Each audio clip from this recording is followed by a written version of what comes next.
বিসমিল্লাহির রহমানির রহিম। আসসালামু আলাইকুম। আজকে আমি টাকি মাছের ভর্তা বানাবো।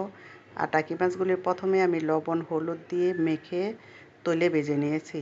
তৈলে ভেজে তারপরে আমি কাঁটাগুলি বেছে নিয়েছি। এখন আমি মরিচ আর রসুনগুলি বাদামি কালার করে ভেজে নিচ্ছি।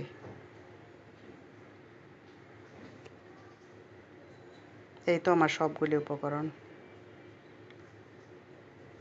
এখন আমি ভর্তাটা বানিয়ে নিব।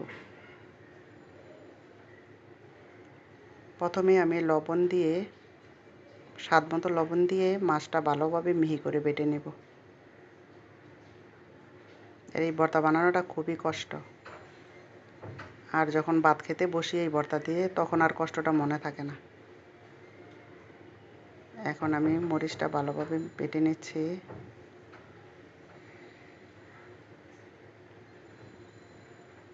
তারপরে আমি এই পেঁয়াজ কুচিটা আধা ভাঙা করে বেটে নেব। রসুনটাও সেমভাবেই বেটে নিচ্ছি, বেশি মিহি করব না।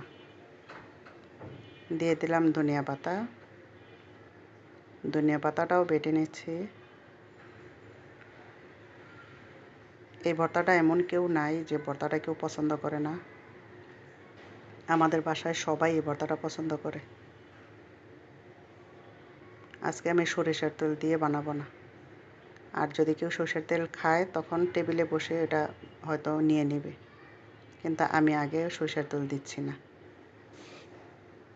আর এই ভর্তাটা কিন্তু তেল ছাড়াও মজা আর সরিষার তেল দিয়েও মজা, দুইভাবেই মজা।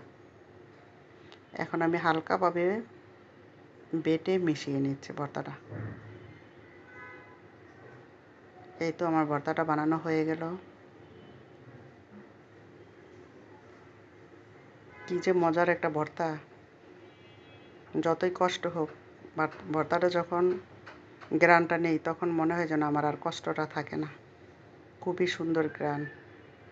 দেখুন আমার ভর্তাটা হয়ে গেছে।